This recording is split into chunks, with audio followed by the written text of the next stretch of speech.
প্রখ্যাত সাহাবী হযরত নুমান ইবনে বশীর রাদিয়াল্লাহু তাআলা আনহু হতে বর্ণিত দীর্ঘ হাদিস। আল্লাহর নবী সাল্লাল্লাহু আলাইহি ওয়াসাল্লাম বলেন, ইন্নাল হালালা বায়িনুন ওয়াল হারামা বায়িনুন ওয়া বাইনাহুমা উমুরুন মুশতাবিহাত।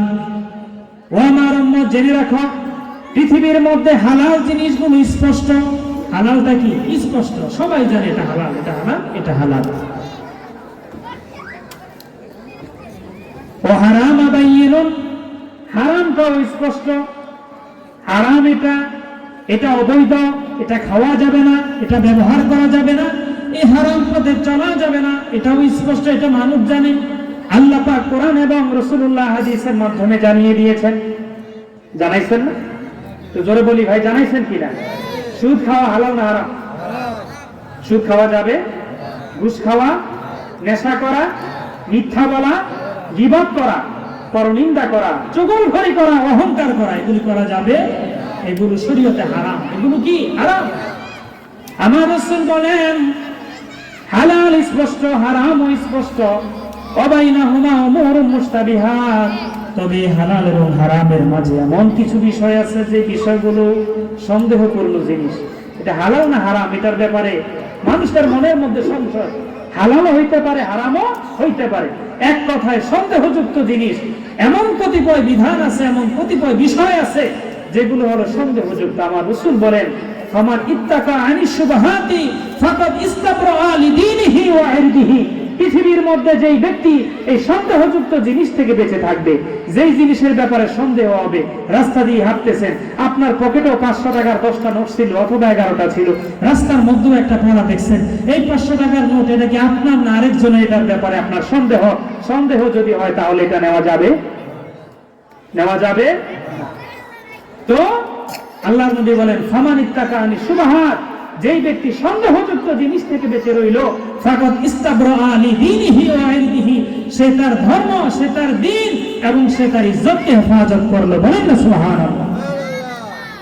পক্ষান্তরে ওয়ামান ওয়াকা ফিশ শুবহাত, যেই ব্যক্তি সন্দেহের মধ্যে পড়বে, যেই ব্যক্তি সন্দেহযুক্ত জিনিস গ্রহণ করবে, সন্দেহযুক্ত খাবার ভক্ষণ করবে, সন্দেহযুক্ত কোন জিনিস হাত দিয়ে ধরবে, আল্লাহ নবী সাল্লাল্লাহু আলাইহি ওয়াসাল্লাম বলেন, ফাকাদ ওয়াকা ফিল হারাম, সেই ব্যক্তি যেন হারামের মধ্যেই পড়লো, সে যেন হারাম ভক্ষণ করলো। বলেন না নাউজুবিল্লাহ। আল্লাহ নবী সাল্লাল্লাহু আলাইহি ওয়াসাল্লাম উদাহরণ দিয়েছেন, কারাই, ওই রাখালের মতো, ইয়াওয়া হাওলাল হিমা, যে তার চতুষ্পদ জানোয়ারগুলোকে, যে তার গরু ছাগল ভেড়া বকরি দুম্বাগুলোকে সরকারি নিষিদ্ধ ভূমির পাশে চড়ায়। বাংলাদেশ সরকার বলেন, প্রত্যেক দেশের রাজা বাদশাদের কিছু জায়গা আছে নিষিদ্ধ জায়গা, এখানে ঢোকা যাবে, সর্বসাধারণের জন্য প্রবেশ করার কোনো অনুমতি নেই, ওই জায়গাটা নিষিদ্ধ, ওখানে পারমিশন ছাড়া ঢোকা যায় না। আমার রাসূল বলেছেন যে, আলা ওয়া ইন্না লিকুল্লি মালিকিন হিমা, জেনে রাখো, পৃথিবী সকল রাজা বাদশার নিষিদ্ধ একটা ভূমি আছে, নিষিদ্ধ বাউন্ডারি আছে, নিষিদ্ধ এরিয়া আছে। আলা ওয়া ইন্না হিমাল্লাহি মাহারিমুহু, জেনে রাখো, পৃথিবীর মধ্যে আল্লাহ পাক রব্বুল আলামিন যেহেতু রাজাদিরাজ মালিকুল মুলক, তামাম পৃথিবীর সকল রাজার রাজা, সকল রাজার রাজা, পৃথিবীর রাজার যদি নিষিদ্ধ ভূমি থাকে, আল্লাহ পাক রব্বুল আলামিনেরও নিষিদ্ধ ভূমি আছে, নিষিদ্ধ এরিয়া আছে। বলেন না সুবহানাল্লাহ। আমার রাসূল বলেন, আলা ওয়া ইন্না হিমাল্লাহি মাহারিমুহু, পৃথিবীর মধ্যে আল্লাহ পাক রব্বুল আলামিনের নিষিদ্ধ এরিয়া হলো তামাম হারাম বিষয়। হারামের কাছে যদি আপনি যান, হারামের সাথে যদি আপনি চলেন, হারাম জিনিস যদি আপনি ভক্ষণ করেন, তাহলে আল্লাহ পাক রব্বুল আলামিন যে নিষিদ্ধ এরিয়া দিয়েছেন, আপনি তার মধ্যে ঢুকে পড়লেন। বলেন না নাউজুবিল্লাহ। আল্লাহ যে স্থানে ঢোকা নিষেধ করছেন, সেখানে যদি আপনি ঢুকেন, আপনার উপায় আসেনি, নাজাত আসেনি, কিছুই নাই, আপনি এখানে অপরাধী হবেন। আল্লাহর নবী তাই বলেন। আল্লাহর নবী হাদিসে পাকের মধ্যে বলেন, আলা ওয়া ইন্না ফিল জাসাদি মুদগাতান ইযা সালওয়াত সালওয়াল জাসাদু কুল্লুহু ওয়া ইযা ফাসাদাত ফাসাদাল জাসাদু কুল্লুহু। ও বন্ধুরে, জেনে রাখো, পৃথিবীর তামাম মানুষের দেহের মধ্যে বাম দুধের 2 আঙ্গুল নিচে, আমার আপনার দেহের মধ্যে আল্লাহ যে 2টা স্তন দিয়েছেন, বাম স্তন, বাম দুধের 2 আঙ্গুল নিচে একটা গোশতের টুকরা আছে। কিসের টুকরা? তো জোরে বলেন ভাই, কিসের টুকরা? গোশতের টুকরা, মুদ্গা, এটাকে হাট বলা হয়। আল্লাহর নবী বলেন এই গোশতের টুকরাটা হলো পাওয়ার হাউস প্রত্যেকটা মানব দেহের মধ্যে। ইজা সলুহাত, এই গোশতের টুকরাটা যদি সংশোধিত হয়, যদি সুস্থ হয়, সলুহাল জাসাদু কুল্লুহু, তামাম দেহটা সুস্থ হয়ে যাবে, তামাম দেহ সংশোধন হয়ে যাবে।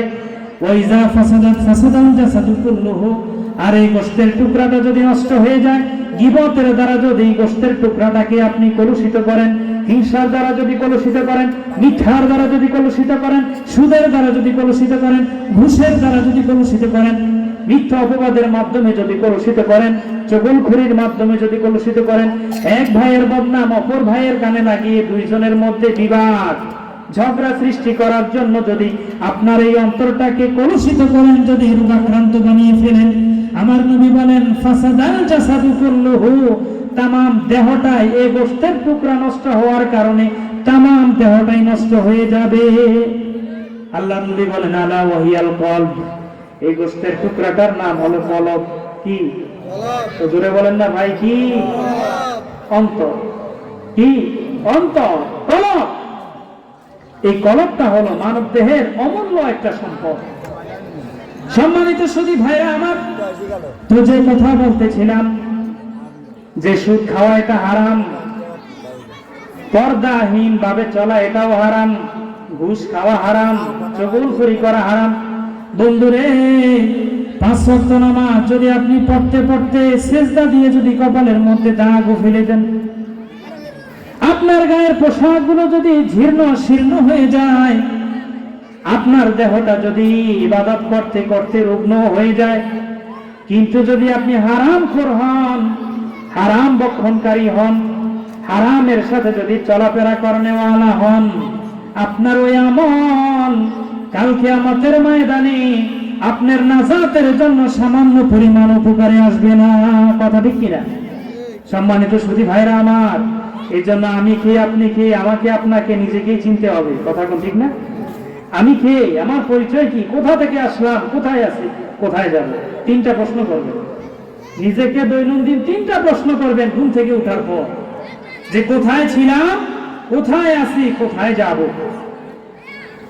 আল্লাহ পাক রব্বুল আলামিন এমন স্থান থেকে আমাকে আপনাকে সৃষ্টি করেছেন যেখানে আমরা কিছুই ছিলাম না, উল্লেখযোগ্য কোনো বস্তু ছিলাম না। নাপাক পানি থেকে পিতামাতার মিলনের মাধ্যমে আল্লাহ আমাকে আপনাকে দুনিয়াতে পাঠিয়েছেন। কুলিকাল ইনসানু দাইফা, দুর্বল করে আমাকে আপনাকে পৃথিবীর মধ্যে পয়দা করেছেন। ও ভাই, পৃথিবীর মধ্যে আমি আপনি যখন ভূমিষ্ঠ হয়েছি, একটা গরুর বাছুরের যে পরিমাণ শক্তি, ততটুকু শক্তি আমার আপনার গায়ে ছিল না। কথা কোন ঠিক কিনা? কথা কোন ভাই, ঠিক কিনা? একটা গরুর বাছুর বলেন, একটা মুরগির বাচ্চা বলেন, একটা ছাগলের ছানা বলেন, একটা চতুষ্পদ জানোয়ারের বাচ্চা বলেন, পৃথিবীতে আসার পর কয়েক মিনিটের মধ্যেই মায়ের দুধের ফোঁটা যখন তার মুখের মধ্যে যায়, মায়ের যখন তার দেহের মধ্যে চলে আসে, হাঁটাহাঁটি শুরু করে দেয়, দৌড়াদৌড়ি শুরু করে দেয়, তাই কিনা? কিন্তু আমি আপনি মানুষ, একটা মানুষের বাচ্চা পৃথিবীতে ভূমিষ্ঠ হওয়ার পর সাথে সাথে হাঁটতে পারে, কথা বলতে পারে, খাইতে পারে, এমন একটা পরিস্থিতি। আপনি যেভাবে তাকে রাখবেন সে সেভাবেই থাকবে। আপনি যদি চিৎ করিয়ে রাখেন, চিৎ হয়ে থাকবে। আপনি যদি উপর করে রাখেন, উপর হয়ে থাকবে। কোলে রাখলে কোলে থাকবে। যেভাবে রাখেন, অর্থাৎ অতি দুর্বল। তাহলে সৃষ্টির মূল অবস্থায় আমরা একটা প্রাণীর চাইতেও আমাদের গায়ে যাতে শক্তি কম থাকে, পৃথিবীতে এসে আমরা যদি অহংকার করি, আমাদের মতো বোকা কেউ আসেনি। কথা কোন আসেনি? নাই।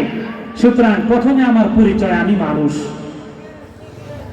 আমি মানুষ, আমার স্রষ্টা আল্লাহ, আমি আল্লাহর বান্দা। পৃথিবীতে গোলামি করব কার? তো জোরে বলেন, কার? পৃথিবীতে আল্লাহ আমাকে আপনাকে যে উদ্দেশ্যে পাঠিয়েছেন, উদ্দেশ্য হলো ইবাদত। উদ্দেশ্য কি? সুতরাং ইবাদত করব কার? আরেকটু জোরে বলি, কার?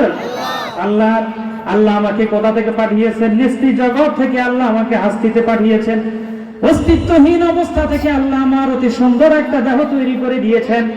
আল্লাহ বলেন, লাকাদ খালাকনাল ইনসানা ফি আহসানি তাকওয়িম সুম্মা রাদাদনাহু আসফালা সাফিলিন। অবশ্যই অবশ্যই আমি মানুষকে অতি সুন্দর অবয়ব, অতি সুন্দর আকৃতি, সুন্দর চেহারা দিয়ে সৃষ্টি করেছি। বলেন না সুবহানাল্লাহ। ভাই, সৃষ্টি নিয়ে একটু গবেষণা করেন। আমি আপনি অনেক ক্ষেত্রে অভিযোগ করি আমি একটু বাকি, আমার দেহের রং একটু ঘোর, আমার এই নাই সেই নাই, কত অভিযোগ। কিন্তু ভাই দেখেন, আল্লাহ আপনার দেহের মধ্যে যতগুলো অঙ্গ প্রত্যঙ্গ দিয়েছেন, যত নিয়ামত দান করেছেন, এই নিয়ামতের শুকরিয়া আদায় করার জন্য যদি আপনি দিন রাত 24 ঘন্টা প্রতি সেকেন্ড মাইক্রো সেকেন্ড আল্লাহর দরবারে আপনি সেজদা দিয়েও পড়ে থাকেন, আল্লাহর এই নিয়ামতের শুকর আদায় করে শেষ করা যাবে? ভাই, আপনার আমার অবয়ব, আপনার আমার দেহটা আল্লাহ অতি সুন্দরভাবে তৈরি করেছেন। যদি আমার এই মুখটাকে আমার এই নাকের নিচে না দিয়ে যদি পিছনে দিতেন কেমন দেখা যেত? কথা কন না ভাই। আমার এই নাকটা যদি মুখের উপরে না দিয়ে কানের কাছে দিত কেমন দেখা যেত? আমার এই চোখগুলি যদি আমার এই চোয়াল এবং কপালের মধ্যবর্তী জায়গায় ভ্রু দিয়ে শক্ত একটা হাড্ডির কোটরের মধ্যে না রেখে কপালে দিত কেমন দেখা যেত? দেখেন আল্লাহ কত সুন্দর অবয়বে আপনার আমার চেহারাটা তৈরি করেছেন।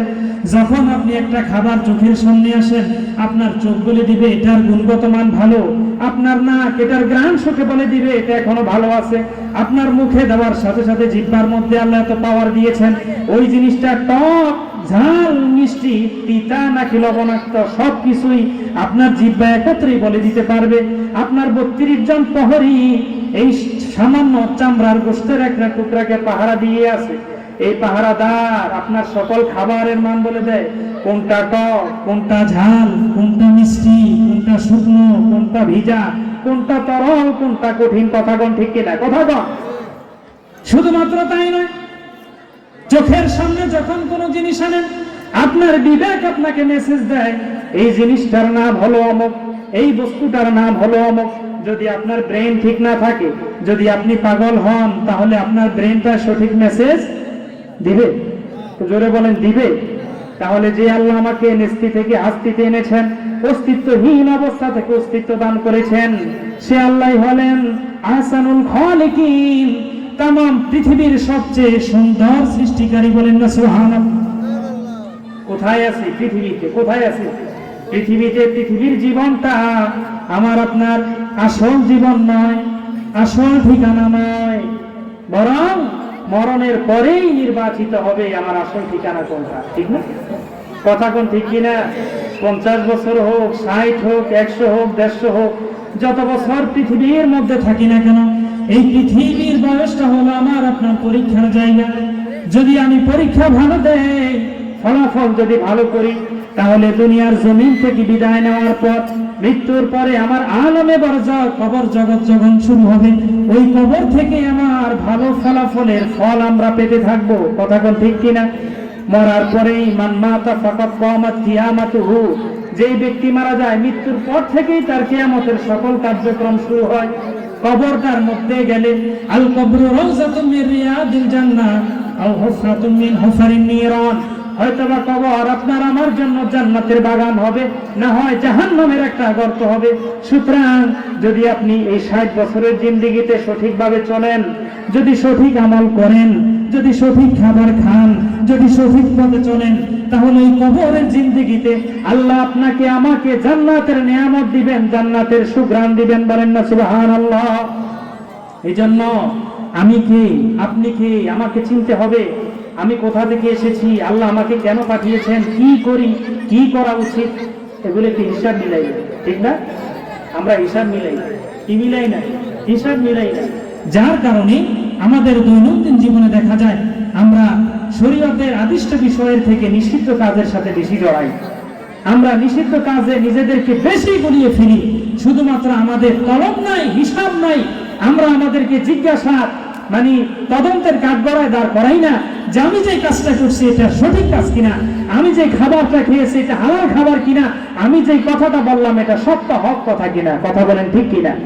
সম্মানিত সুধী ভাইরা আমার, এই জন্য আমাকে আপনাকে চিনতে হবে আল্লাহ রেজামন্দি হাসিল করার জন্য, আল্লাহকে চিনার জন্য, আল্লাহকে পাওয়ার জন্য।